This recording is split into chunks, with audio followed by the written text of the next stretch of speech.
Hello दोस्तों, स्वागत है आपका प्रो टॉक यूट्यूब चैनल में। दोस्तों, आज का जो वीडियो है वो प्राइसिंग कैलकुलेशन से रिलेटेड है। खास करके न्यू सेलर्स के लिए ये वीडियो बहुत ही इंपॉर्टेंट होने वाला है। अब होता क्या है दोस्तों, जब आप ऑनलाइन किसी भी मार्केट प्लेस में अमेजॉन फ्लिपकार्ट में सेल करते हो तो प्राइसिंग कैलकुलेट करना बहुत ही इंपॉर्टेंट है, नहीं तो आपको लॉस भी लग सकता है। अब आप अमेज़न या फ्लिपकार्ट में सेल कर रहे हो तो आपको बहुत से चार्जेज़ पे करने पड़ते हैं। आपको कमीशन है, शिपिंग चार्ज है, आरटीओ देखना पड़ता है, एडवर्टाइज़मेंट है, तो सब कुछ आपको देख के चलना पड़ता है और सारे चार्जेज़ पे करने पड़ते हैं और आपको अपना प्रॉफ़िट भी देखना है। तो दोस्तों, आज की वीडियो में मैं आपको बताने वाला हूँ कि मैं किसी भी प्रोडक्ट को लॉन्च करता हूँ या किसी प्रोडक्ट का एमआरपी मुझे रखना है, सेलिंग प्राइस मुझे रखना है, तो मैं कैसे उसका सेलिंग प्राइस रखता हूँ। आज के वीडियो में मैं कंप्लीट आपको दिखाऊंगा। इस जो आप शीट देख रहे हो उसमें मैं आपको पूरा कैलकुलेशन करके बताऊंगा कि अगर मैं कोई प्रोडक्ट ला रहा हूं मार्केट से तो मैं उसका सेलिंग प्राइस कैसे निकालता हूं। इसमें मैं आरटीओ भी कवर करूंगा कि अगर आपका कोई प्रोडक्ट आरटीओ आ रहा है तो वो भी आपको लेके चलना है। एडवर्टीजमेंट अगर आप कर रहे हो तो वो भी लेके चलना है। मतलब कंप्लीट आप प्राइसिंग निकालना सीख पाओगे। यहाँ पर मैं कैसे प्राइस निकालता हूँ ये आपको बताऊंगा। दोस्तों, अगर आपको किसी भी प्रोडक्ट का प्राइसिंग निकालना है तो आपको सबसे पहले तो सारे चार्जेस उसमें ऐड करने पड़ेंगे। तो फॉर एग्जांपल यहाँ पर मैंने एक प्रोडक्ट एग्जांपल के लिए लिया हुआ है, जैसे यहाँ पर फैन क्लीनर है। तो फ्रेंड्स देखिए, अगर इसका सेलिंग प्राइस देखा जाए तो 707 निकल रहा है कि इस प्रोडक्ट को मैं 707 में सेल कर सकता हूँ। तो 700 या 699 इतने में मैं इसे सेल करूंगा। तो देखिए दोस्तों, इस प्रोडक्ट का जो परचेज कॉस्ट मुझे पड़ा है वो 300 रुपीज पड़ा है। ठीक है, तो यहाँ पर आप रिलेट कर सकते हैं, आपका जो भी प्रोडक्ट है उस हिसाब से आप यहाँ पर रिलेट कर सकते हैं। अब यहाँ पर देख सकते हैं दोस्तों, जो परचेज कॉस्ट है वो मैंने यहाँ पर दे दिया है।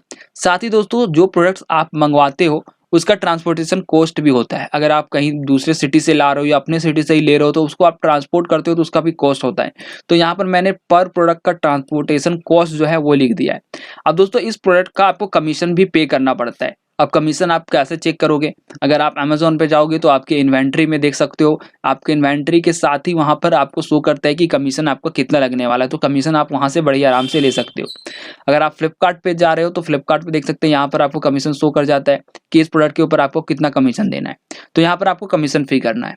इसके बाद दोस्तों, आपका शिपिंग चार्जेस है। शिपिंग चार्जेस भी मार्केट प्लेस का अलग अलग है। फ्लिपकार्ट का आप देख सकते हो, ये फ्लिपकार्ट का शिपिंग चार्ज आपको शो करता है और अमेज़न का शिपिंग चार्ज आपका शो नहीं करता है। बट हाँ, आपका अगर हाफ केजी का प्रोडक्ट है तो नेशनल हम लोग लेके चलते हैं। नेशनल में 85 रुपीज़ लगता है, तो नेशनल के चार्जेज हम लेके चलते हैं।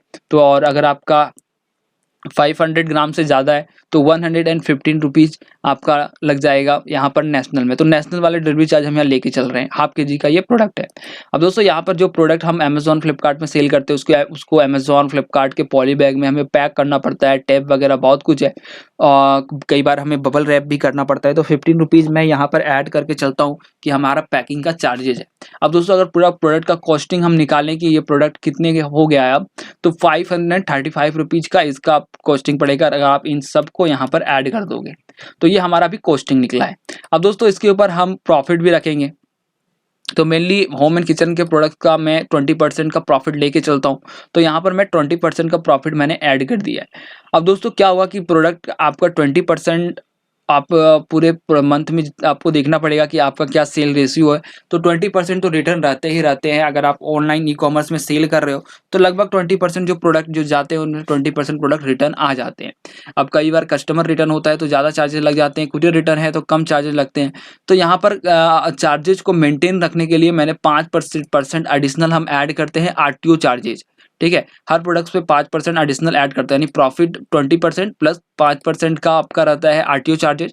प्लस दोस्तों, जो प्रोडक्ट हम लॉन्च करते हैं उस पर हमें एडवर्टाइजमेंट करना होता है। अगर आप एडवर्टाइजमेंट नहीं करते हो तो आप इस कॉलम को हटा सकते हो, बट हम अपने प्रोडक्ट्स पर एडवर्टाइजमेंट रखते हैं। तो यहाँ पर एडवर्टाइजमेंट कॉस्ट तो ज़्यादा जाता है। तो वो जब हम स्टार्टिंग में स्टार्ट करते हैं तो एडवर्टाइजमेंट कॉस्ट ज़्यादा रहता है। वो 5% नहीं रहता है, 20%, 30%, 40% तक भी जाता है शुरू में।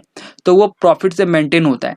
तो इसको मेंटेन कर रखने के लिए, क्योंकि बाद में फिर धीरे-धीरे जैसे-जैसे हमें कीवर्ड्स वगैरह मिलते जाते हैं उस हिसाब से फिर एडवर्टाइजमेंट जो एक कॉस्ट है वो कम होता जाता है। तो 5% हम एडवर्टाइजमेंट का भी प्लस करके चलते हैं। तो यहाँ पर आप अगर न्यू हो तो आप एडवर्टाइजमेंट करना चाहते हो तो इस कॉलम को ले सकते हो। अगर आपको एडवर्टाइजमेंट नहीं करना है तो यहाँ पर इस कॉलम को हटा सकते हो। अब दोस्तों यहाँ पर 535 का अगर आप टोटल करोगे तो 707 रुपीज़ निकलता है।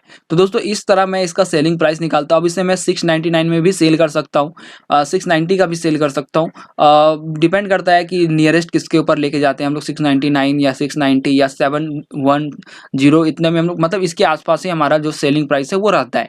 तो दोस्तों इस तरह आप जो ई कॉमर्स मार्केट प्लेस है उसका कैलकुलेशन कर सकते हैं कि आपका जो सेलिंग प्राइस है वो कैसे निकलेगा, क्योंकि बीच-बीच में बहुत से कमेंट आते रहते हैं कि हम अपना सेलिंग प्राइस कैसे निकालें, किस प्राइस पे हमें सेल करना चाहिए। तो आप हर मार्केट प्लेस का इस हिसाब से कैलकुलेशन करके और अपना सेलिंग प्राइस निकाल सकते हो।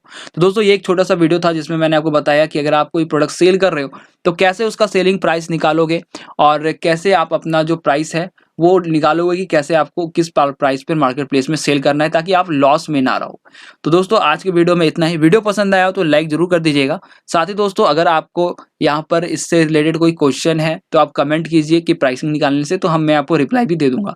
Thank you for watching this video. मिलते हैं नेक्स्ट वीडियो में।